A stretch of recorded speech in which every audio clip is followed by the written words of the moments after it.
What's up, folks? Welcome back. Sorry for being absent for some time. So in this video we're gonna try to follow a method of sandboxing, which is by making a user with less privileges, I guess. The method is mentioned in the wiki of Gentoo. I will put the link in the description box. You can read well about it. You must have at least one of these two applications, sudo or do as. Do as takes the place of sudo, if you know, or and not or. You must have this application which is xhost on your distribution. I believe that this method, despite taking it or applying it from Gentoo's wiki, is applicable. You can apply it on any Linux distribution. I tried it on a different distribution and it worked fine for me. So for such thing, I'm gonna SSH to my virtual machine that I have it running to do this for you. You should connect to your computer or use it on your local computer. This is the virtual machine. It's a virtual machine that I'm gonna use. Probably the daemon is not running.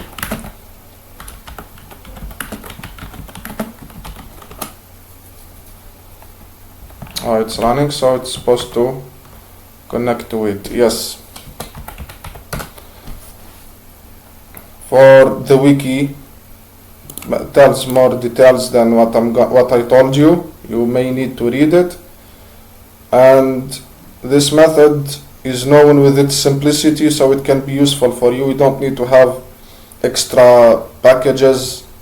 Mostly the packages that I mentioned, you have one of them or two of them. Xhost, you probably have it. If you don't, just install it. For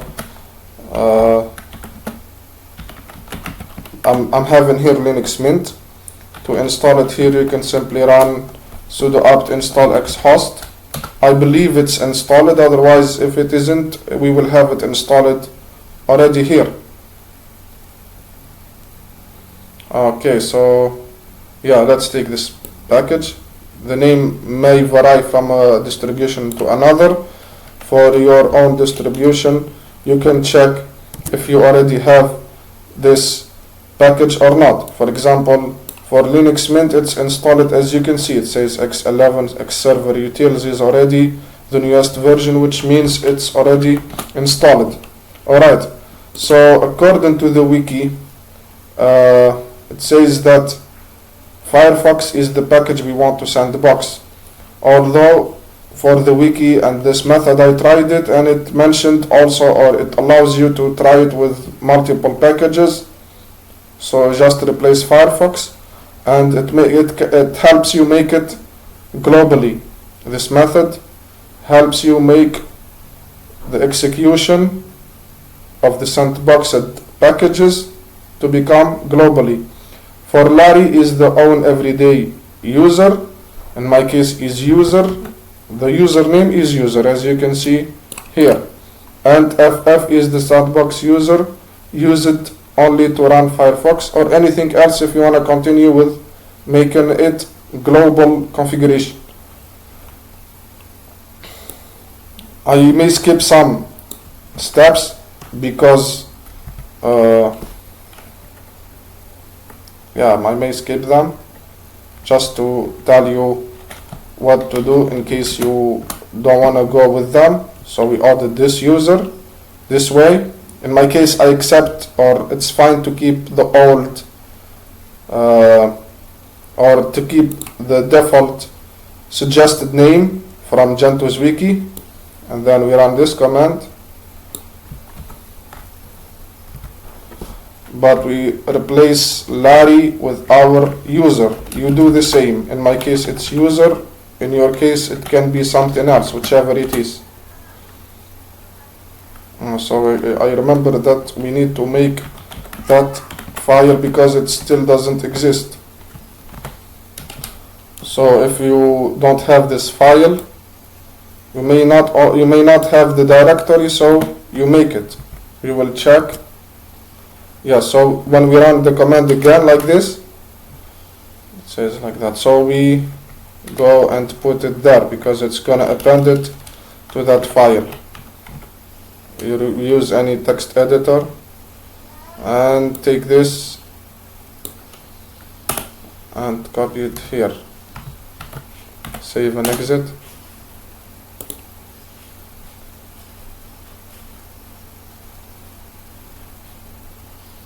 You have also the option to run all the applications. As I said to you, it's not necessarily for Firefox, but they just clarify in case.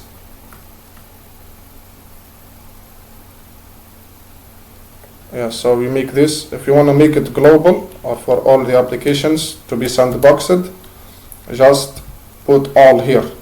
Save and exit.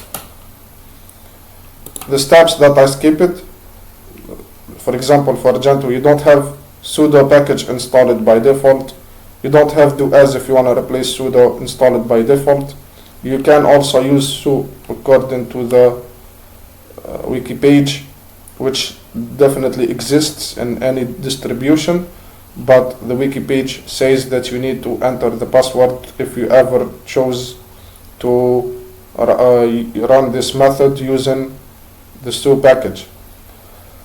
So I skipped the installation of sudo or do as. For your case, if you're using do as, you run these commands. This one's like this. So in my case, I should run now the password creation step for the user of the sandboxing. You can choose whichever password you want, and then here it tells about the installation of xhost. I have it installed already. So now we run this command, xhost. To be clear, this command you run it every time you restart your computer. Now we may need to run it directly on the virtual machine.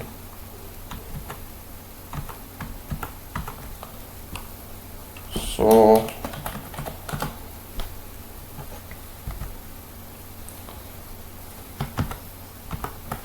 it was the command xhost, yes.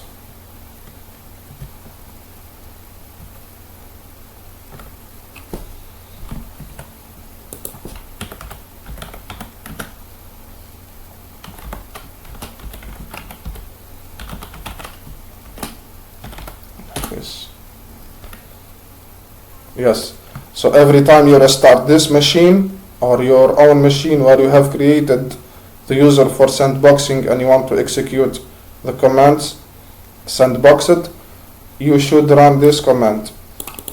There is an option to skip that. You can check it in the wiki.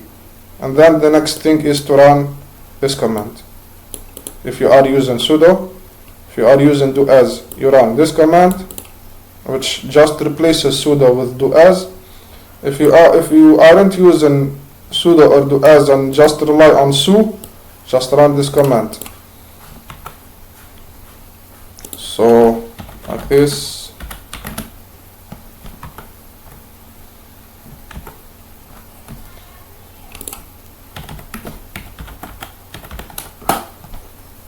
If we got Firefox running, it's gonna be running as FF, the sandboxing user, and it means that the configuration is some kind of successful. The user creation is done. We got our user that's helping us to sandbox the applications when running and everything. Every time you want to run any application, you just, first of all, you make sure that you have appended this to this file. If your sandboxed user is not FF, you choose the file that is with the same name and under this path. You add whichever application you want with its path, or if you want all the applications, you just specify all. And then these options are optionals. You can do them. The migration of the configuration files, I'm not going to do them. This one also you can do it. For me, I always prefer to simply run the command. Make sure you don't forget it to ensure you have higher security on your system and safety. You can read the importance of these or of this method, why you need to do the sandboxing. And then the last command is this. It's allowing the user to access the sandboxed user files. This thing is in case you downloaded stuff, for example, not Larry, but it's user. You always change Larry with your own user. And then the next command is this.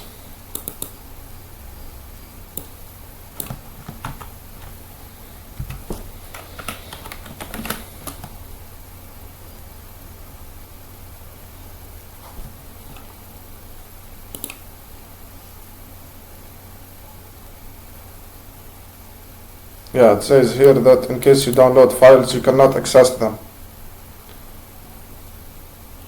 You have also the option to force the sandboxing running. You run applications only sandboxed. You can do it for the other packages. You make a script, you copy this whole script, and you run it.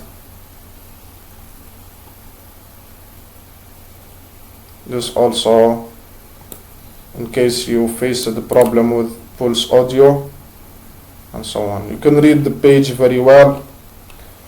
I faced the problem with these commands.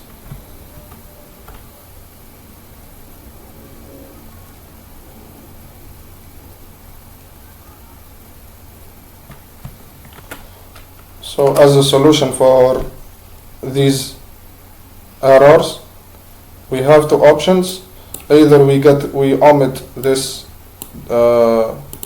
argument like this. That argument means recursive, so all the folders and files under this directory will have that thing, will change the permissions. You can do that, or you can do like this, which means all the files and folders will change the permissions like that. And we do that with this, this one also. We can do it without this flag, it will work, and we can do it like this. And then when we check that folder, we're supposed to have the permissions changed. We can see here user, we can see here read, write, execute, and so on. I believe it's working that way. When using Gentoo, I don't get this error, or maybe it changed with the updates, I'm not sure. Make sure you follow the steps if you want to do any extra steps for your sandboxing, but for me until this it's enough. Every time I want to run an application, I simply run the command sudo -u, the username of the sandboxing and the application name, and before that I should run, or we all should run this command xhost if we have xhost installed, in case it wasn't installed by default. And then we will get sandboxing working well following this method. I hope it's clear. Thank you for watching. Peace.